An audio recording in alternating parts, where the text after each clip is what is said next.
years ago, and there has been a gaping hole there ever since. Justin Amash was truly one of the finest people in Congress we have had in generations.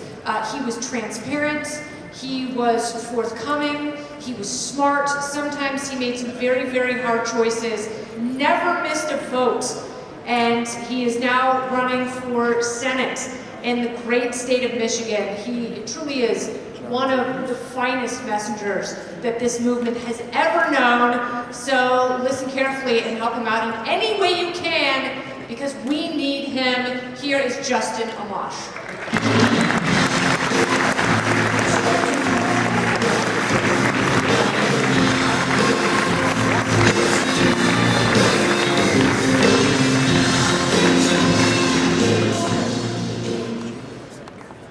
Hey everyone. So I want to correct one thing Kennedy said. I did miss a vote one time, and I was very sad about it. But other than that, I never missed a vote in Congress, and that was a tough day for me when I missed that vote, because I do take that responsibility seriously. So I'm here to talk about taking back the Senate. Today I heard some news that in a certain Senate race, they're moving it from a lean D to a toss-up. So I think that's a positive thing that I'm happy about. You can clap for that. So what does it mean to take back the Senate? So from my perspective, it's not about taking it back for one political party. It's about taking it back for the people.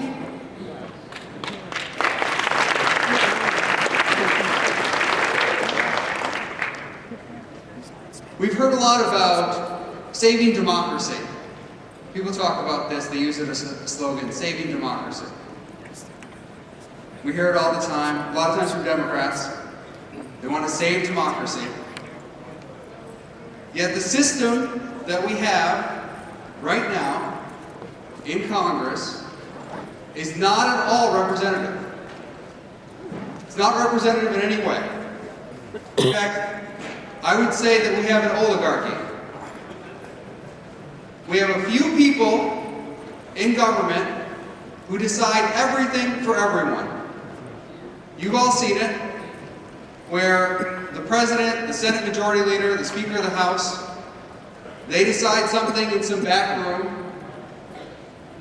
They work on it for weeks, sometimes months, and then they just drop it on everyone.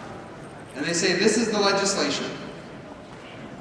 And then they tell you that this is what democracy is about. This is representative government, they tell you. And they want to save democracy.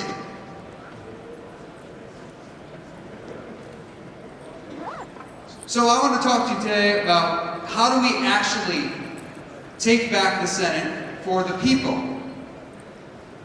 How can we put people back in control of the system? So the first thing I want to do as a senator, and it's something I focused on a lot in the House, is ensure that we open the legislative process to all members. Everyone you elect should be a part of the process. We shouldn't have a system where all of you elect members of Congress, some in the House, some in the Senate, and they actually don't have any power to do anything.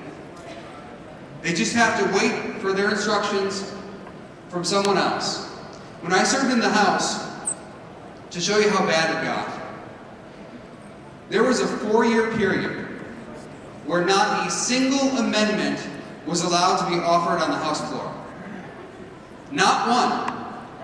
So in over 200 years of this government, it was routinely the case that we could offer amendments as members of Congress. We could go to the House floor, and especially during appropriations season, when we're working on the spending bills, the process was supposed to be, that's how it was designed initially, a free and open process.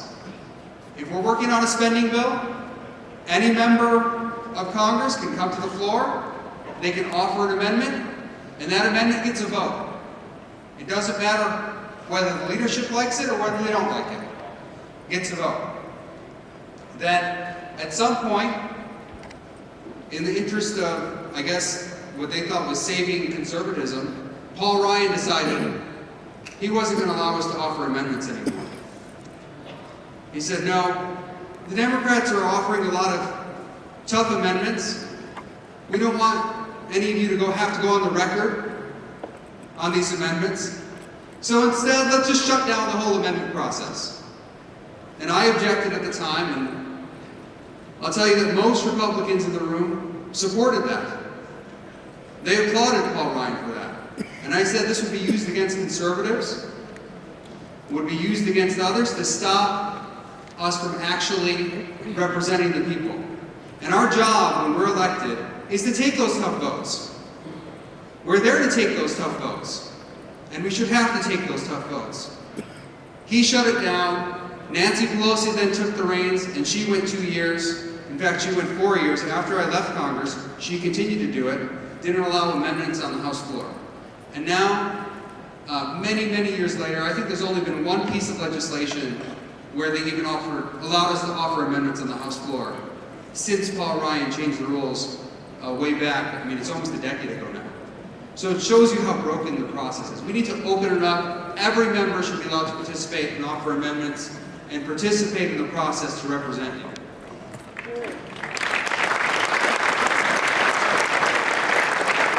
We have to end the extortion of members. So you may have heard this from some other people, but what's surprising is that the leadership, it's often surprising to people, require you to pay into the party in order to get committee assignments and in order to have your legislation brought to the floor and other things. You have to actually pay into the party. And they will actually bring you a bill, essentially. They'll bring it right to the floor and hand it to you and say, this is how much you owe the party.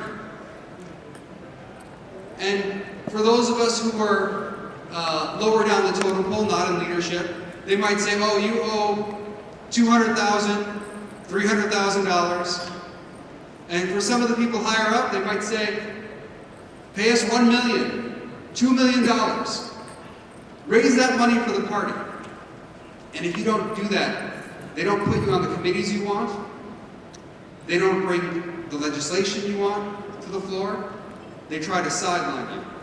We have to end that system. Nobody should have to pay a bribe or do anything that looks like extortion to get legislation on the floor, to get a committee assignment, to be part of the political process. You elect people not so that they'll go and work for the party, but so they'll go work for you.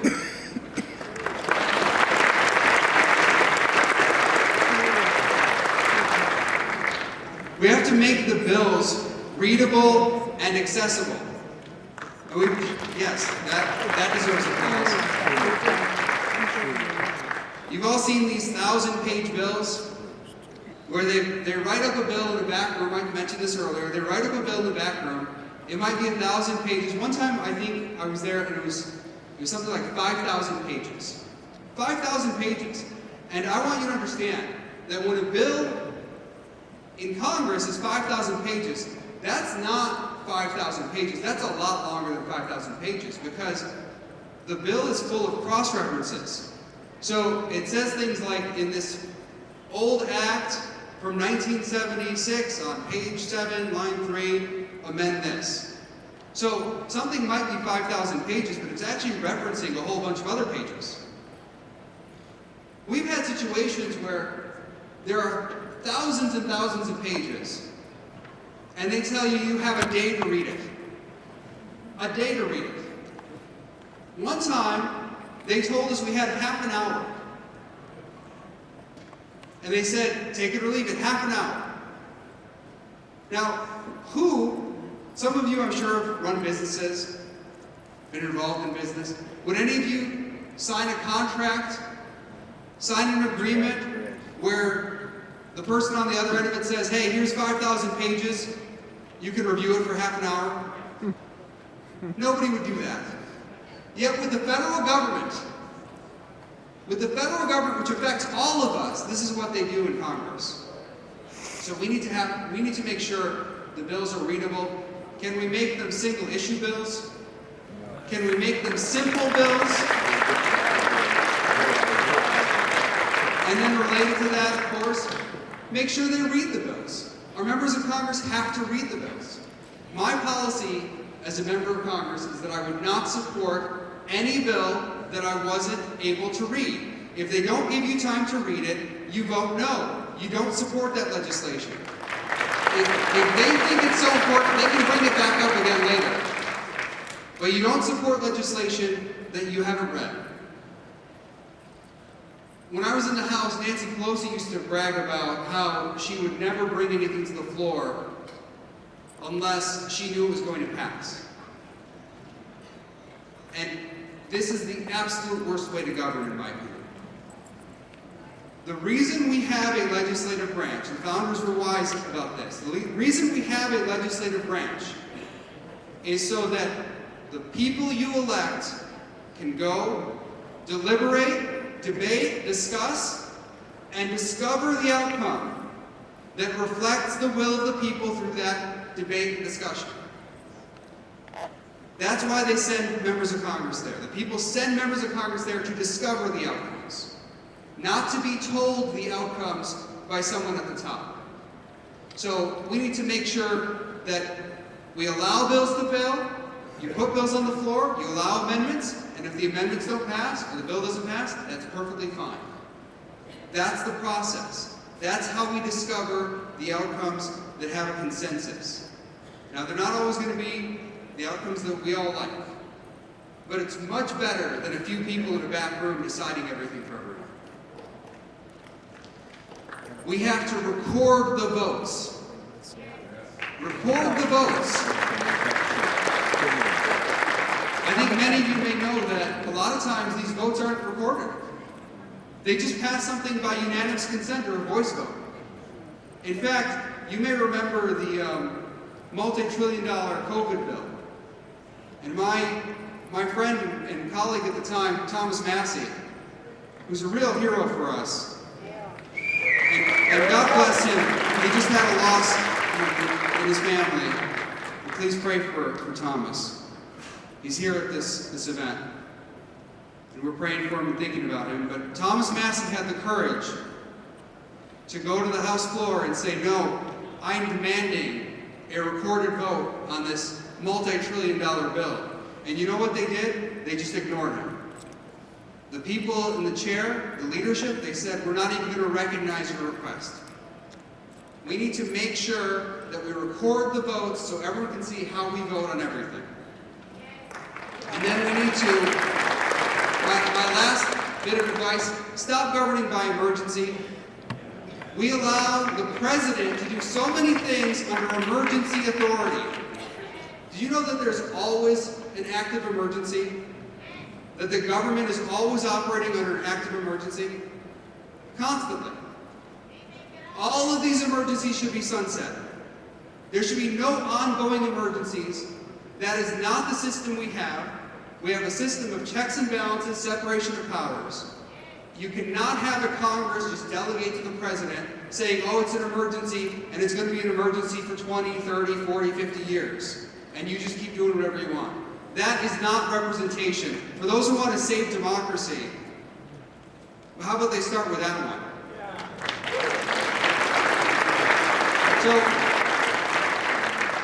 getting back to the subject of this, taking back the Senate,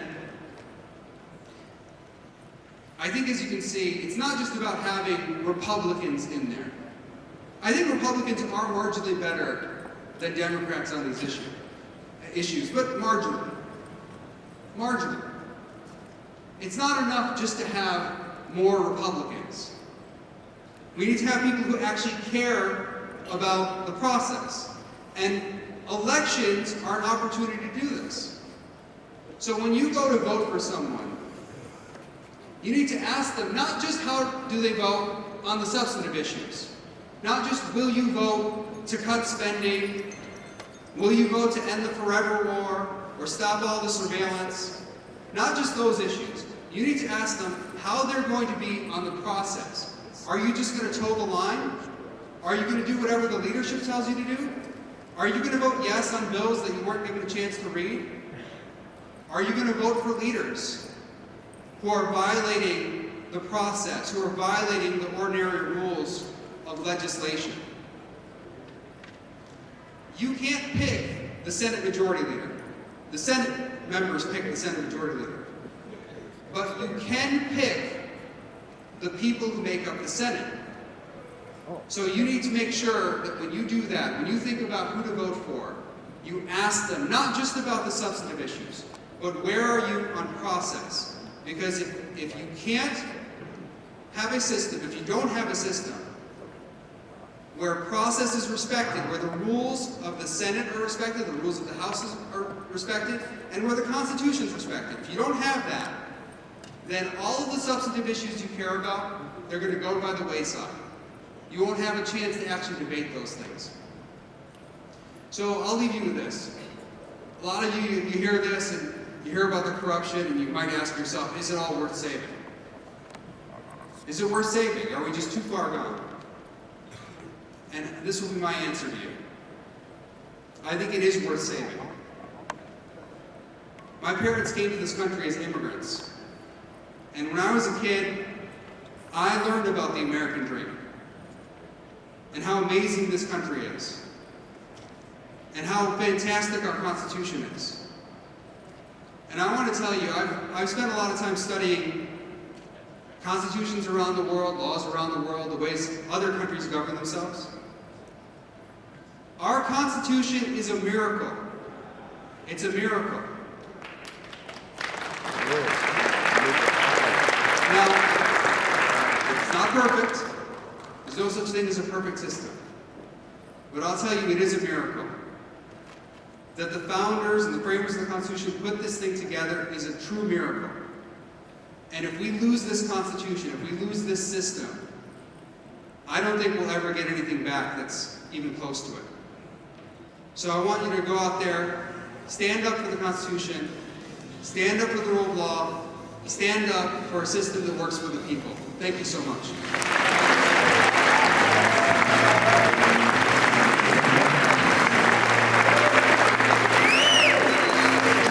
See, I told you anything amazing? This is the best one you're going to win.